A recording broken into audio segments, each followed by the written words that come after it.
Hello, I'm Monsignor Jim Lisante. Today on Personally Speaking, we'll be replaying an interview that I did with the great film director Frank Capra many years ago. The legendary film director Frank Capra was awarded the Life Achievement Award of the American Film Institute. He has a great story to tell, and we'll talk about it today on Personally Speaking. Please stay with us.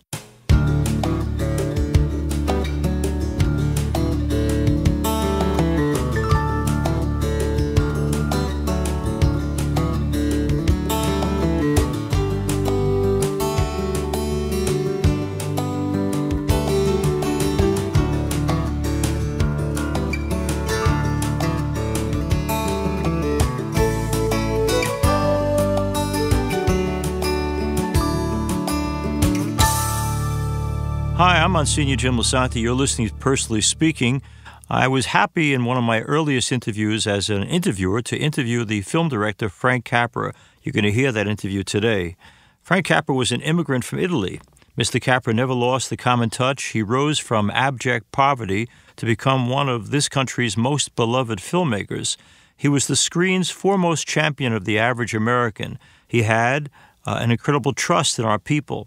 He won the Academy Award for Best Director 3 times for It Happened One Night with Clark Gable and Claudette Colbert, Mr. Deeds Goes to Town with Gary Cooper and Jean Arthur, and You Can't Take It With You with Jimmy Stewart and Lionel Barrymore.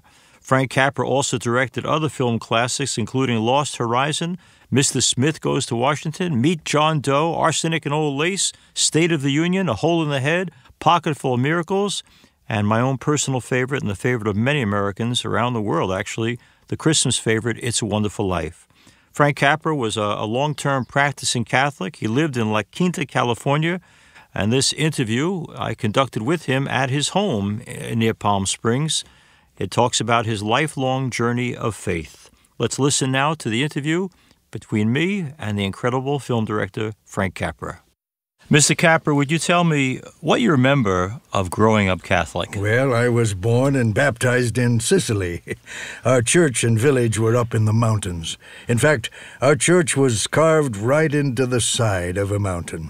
I left Sicily with my family when I was 6, and I really don't remember much of the Sicily years. I do remember that we had to go to the city of Palermo to leave for America.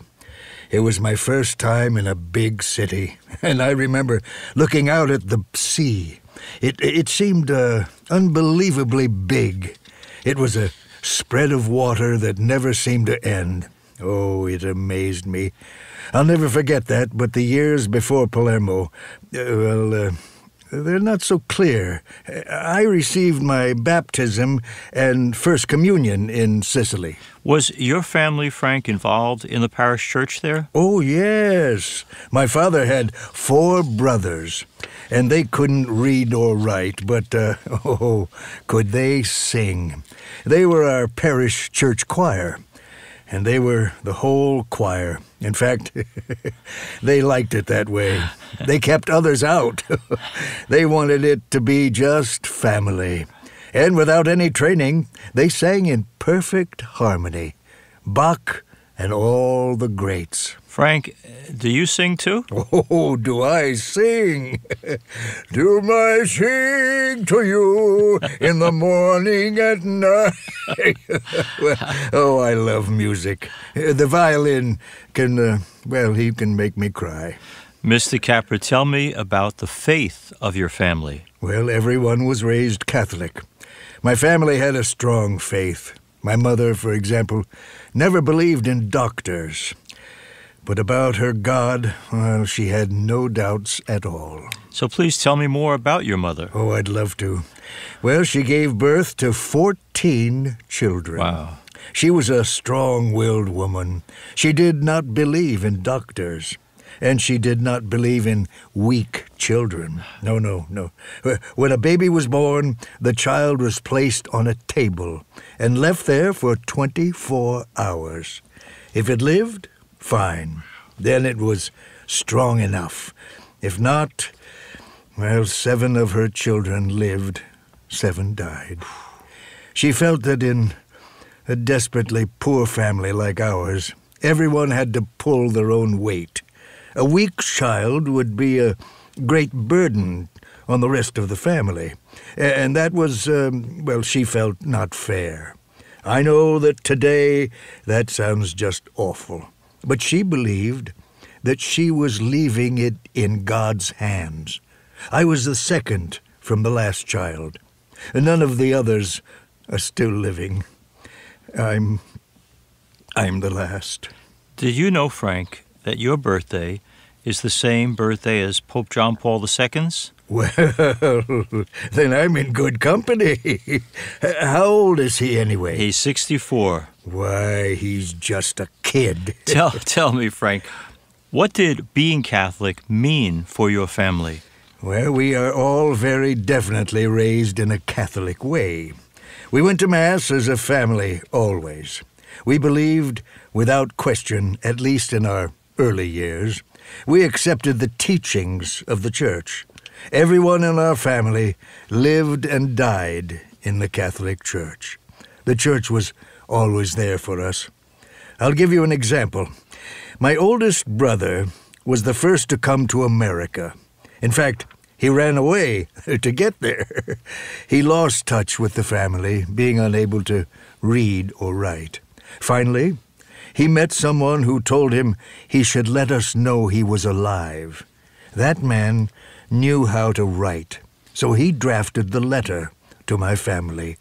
But, of course, no one in my family could read. So we went to our local parish priest to tell us what this letter said. He gave us the news that our brother was all right, and that letter also invited us to join him in America. So you see, the priest helped us. in more ways than just the spiritual. He was an advisor and friend. Please tell me about your move to America and the role of the Church played in that undertaking, Frank. Well, we moved right out to Los Angeles. There were many immigrant groupings out west. Many of these groupings clustered around the parish churches. They were the heart of the neighborhood. And we were, like many other immigrants, grateful to the Church for its help in getting us settled in our new home. Oh, I remember that everyone in my family had to work very hard to make it. We went to Mass, of course, still in Latin back then. Frank, many people in the Church, especially as they move through their teenage and young adult years, they drift away from active participation in the life of the Church. Did you go through such a period? Oh, yes. I went through all that. Well, let me tell you about me and my family. Nobody in my family wanted an education except me. I was a loner in the family. They would say, "Forget about schooling, just go to work." They laughed at me for wanting an education. But I went to school and to work as well. From the time I was 6 years old, it was school, work, school, work, school, work. Oh, they laughed at me and called me a fool. Of course, I always gave my money from work to support the family. I sold newspapers. I guess, I've been on the move my whole life. I got no help from anyone. They just did not value school or education. When did you begin to have your own questions about the Church, Frank?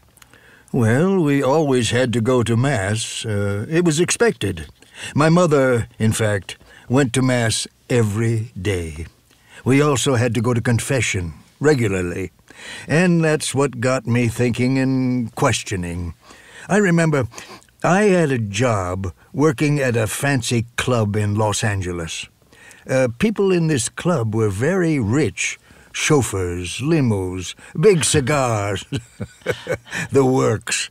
And these people, with all their wealth and power, they never went to confession or Mass. And on the other hand, here's my mother and people like her. They were so poor, they worked so hard, and they never got ahead. They were at Mass and confession every week. And somehow, through all this, I got the impression that to be Catholic was to be and stay poor forever. And I wanted to be a success. I stopped seeing how a priest or church could help me succeed. So the church started to become meaningless for me. I wanted what those wealthy people had, and the church didn't seem to have anything to do with their lives. And I did continue to go to church and confession sometimes, but only when my mother dragged me by the ear. But I remember being angry when I went, especially to confession. I'm not bad, I would reason. What the hell am I doing here? So you see, Jim, for me, the church represented remaining absolutely poor. It was the church of poor immigrants. The rich weren't churchgoers. I wanted success, so I stopped going. Pretty silly of me, no? And Frank, what was your life like during those young adult years? Well, I was often lonely. I worked night and day. I attended Caltech. Oh, I loved school, but had time for little else. I rarely went to church. But sometimes, especially at Christmas and other holidays, I was pulled by something to go to church. I would leave the campus and seek out a Catholic church. I had a girlfriend back then. Oh, yes, I remember that she took me to my first non-Catholic service. Oh, it was not like going to church for me. It was a joke by comparison to what I knew, what I considered church to be. It was without meaning. By contrast, when I would get myself to a Catholic church for Mass, something would happen to me. Yes, something would happen to me. That something centered around the Eucharist, around communion. It had a physical and mental and emotional effect on me when I'd receive. No other experience of other churches had anywhere near the same effect. In Los Angeles, I went back then.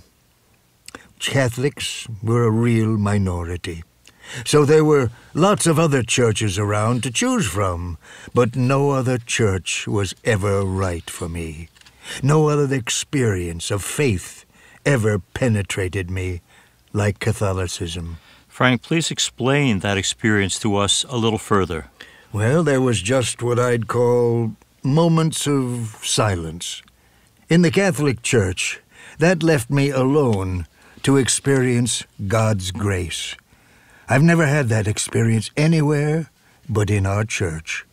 I continued to receive communion whenever I went to church. It always maintained great meaning for me. Frank, did the doubts about your involvement with the church ever completely disappear? No, not really. I've always found my battles with the church. I've been strongly for it and against it. Even in my old age, I have times when I doubt. But damn, it's the only church that ever made me stop and think. It's the only church that ever gave me those experiences of grace. The words and teachings of our church have great meaning for me. It's like love. It's a sometimes stormy relationship, but I would never want to live without that love. Frank, during the past year, you lost the person I know that you love more than anyone in your life, your dear wife, Lucille. You were married to her for over 50 years. Tell me about your shared faith life. Well, Lou had no real religious background when I met her. She was from a Protestant family. We got married in New York, a civil ceremony. Well, about 10 years after we got married, Lucille came up to me and said, "Let's get married." I said, "We are married, don't you remember? And we have children to prove it." So Lucille told me she meant that we should get married in the Catholic Church. I thought she was crazy. I told her that there were too many things we'd have to do to get married in the church. She said she had already been to see a father at the church and everything was set. I asked her again, "Are you serious, Lou?" She said, "Yes." So? I said, "Okay." We went to church. Lou, me, the kids. And we got married in the Catholic Church. The kids laughed. Imagine being able to attend your parents' wedding.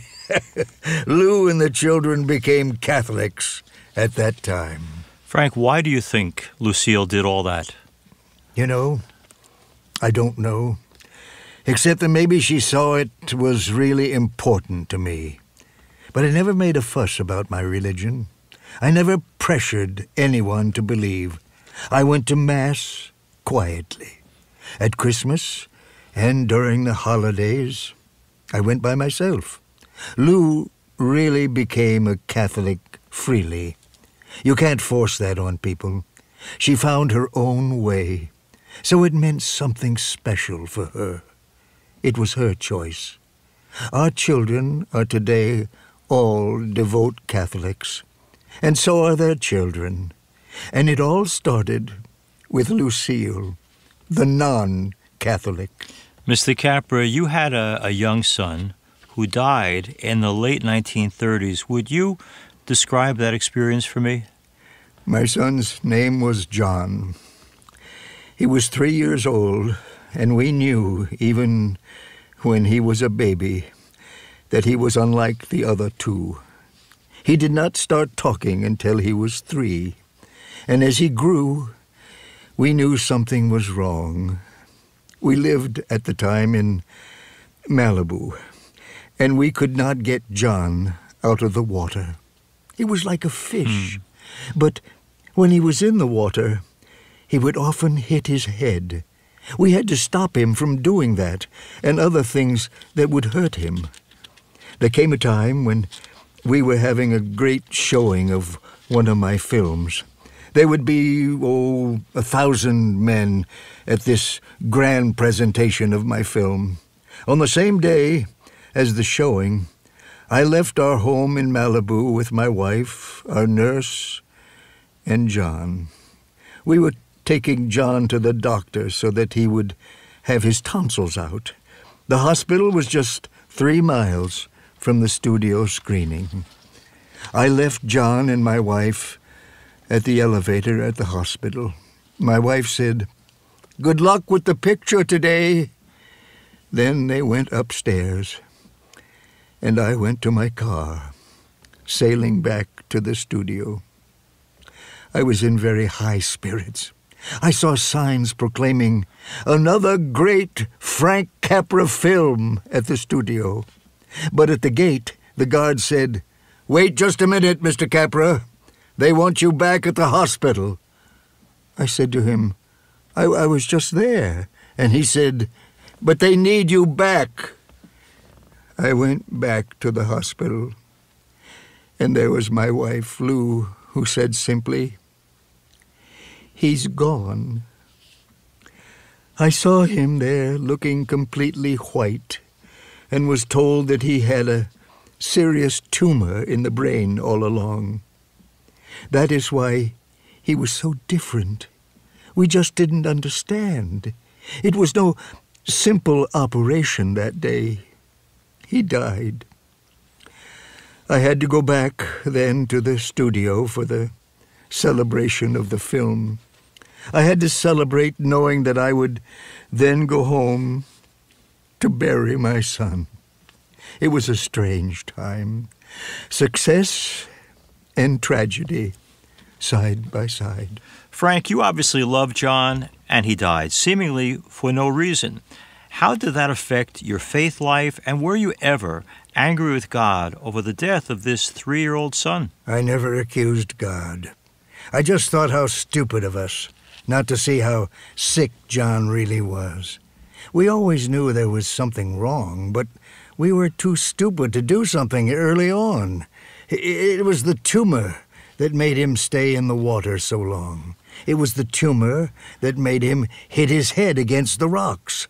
Even looking at a picture of him now, you can see from his face that he was in pain. I blamed us, not God.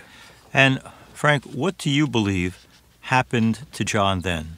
John is in heaven. He certainly suffered so much on earth that God would have to do good for him now. Frank, how did you explain John's death to your other children? It was very hard. There is just no way they could figure it out. They did not really know what happened. It was their first encounter with death. They were stunned completely, but they were children, and they grew past it. My wife, Lou, took it much better than I did. She said it was God's will, whereas I felt, but what on earth could this kid have done to deserve such terrible pain? I took it very hard. Did you blame yourself for his death? No. But I blame myself for my stupidity. I accused myself of just not seeing the obvious. I know now that Lou and John are together in heaven, and between them and God, they are all experiencing lots of love. Mr. Capra, your life is a big American success story. You did well financially, and you have a legendary reputation. Is it possible to be a good Catholic and a success in the ways of the world? I guess I am more religious than I know or want to admit, but my belief in God and my success in films have been closely related.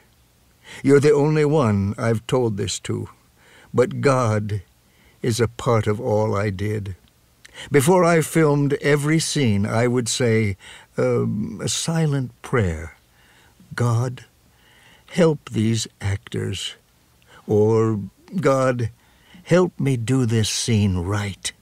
For me, it was always work. I couldn't do it constantly without someone's help. Some of why we succeed is because of drive or ego. But there cannot be real success without a lack of fear. Fear stops us all. We worry we worry what will others think. We worry, will this succeed? I never had that fear. I always believed I was special and that God made me special. So you think life is special, it's sacred, and God plays a big role in your life? Oh, yes. I suffered. I took many a spill in the mud. I walked often in the dark, scared of death. I did not have to do it, but I had this drive, this courage from the very beginning. And I guess the source of that courage had to be confidence in God. Frank, the business of the movies is perceived to be very cutthroat. Oh, is it ever? Can men of principle survive, or does the money and the business and the power corrupt? I was never interested in business or money. I did want to be comfortable, and I wanted my family to be provided for. But I did not care about money. Money never held great interest to me. I wanted the freedom to create in my own way. If I had been willing to forfeit my freedom, I could have had much more money. Money bores me.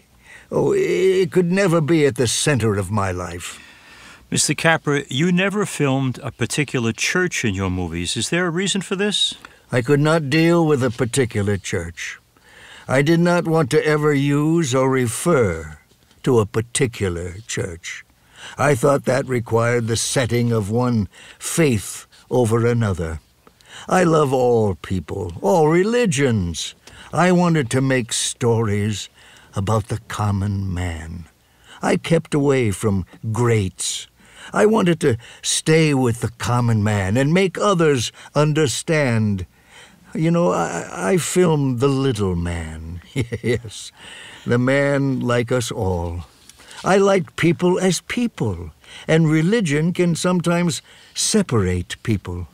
I also did not understand the subject matter of religion enough to talk about it well on film. No. But I knew people among the lower classes very well because that is where I come from. Them. I filmed. In your film, It's a Wonderful Life, the hero, George Bailey, in a moment of desperation, prays to God. He asks God for help. Frank, how do you pray to God? Well, Jim, that is a good question. I think all of us pray for the same things. George Bailey probably avoided going to church, like many people. I could see where George Bailey, who normally probably did not go to church and did everything he could to keep from going to church, came like we all do to that moment of truth when we got it in a jam. And he said, God, help me. Lord, show me the way. What we see in that scene is George taking his belief in God and dying to himself. I guess I am a lot like George Bailey. Thanks, Mr. Capra. I'd like to thank not only Frank Capra for giving us that interview many years ago, but also today to the incredible actor who read the part of Frank Capra in today's interview. We're talking about the actor Bob Kaliban. Bob has performed on hundreds of on-camera and voiceover spots. On camera, he was Cookie Man for Chips Ahoy cookies, and he was the Tidy Bowl Man for many years. He also has appeared in a number of films and television shows, and also having a wonderfully successful show business career for over 50 years on Broadway. Bob is a practicing Catholic. He has a wonderful family, and I asked him to volunteer to be the voice of Frank Capra today, and he did a wonderful job bringing to life the great and wonderful director, Frank Capra. I thank Bob Kaliban and Frank Capra and you, my friends, for listening to Personally Speaking. As we end today's program, I want to thank you all for being with us. If you have any questions or comments about the show, you can send them to me through my website, which is MonsignorLisante.org, or to listen to past Personally Speaking episodes, just go to www.closeencountertv.com, all one word, www.closeencountertv.com, and click on the radio button at the top of the page. Please be sure to visit the site and encourage others to do so as well. I'm privileged to serve as host and executive producer of Personally Speaking. Our producer is Lisa Jandovitz, our engineer is Rocco Vitolo, and our audio facility is Creative Media Design in New York City. Thanks so much for joining us. We'll be with you again next time on Personally Speaking.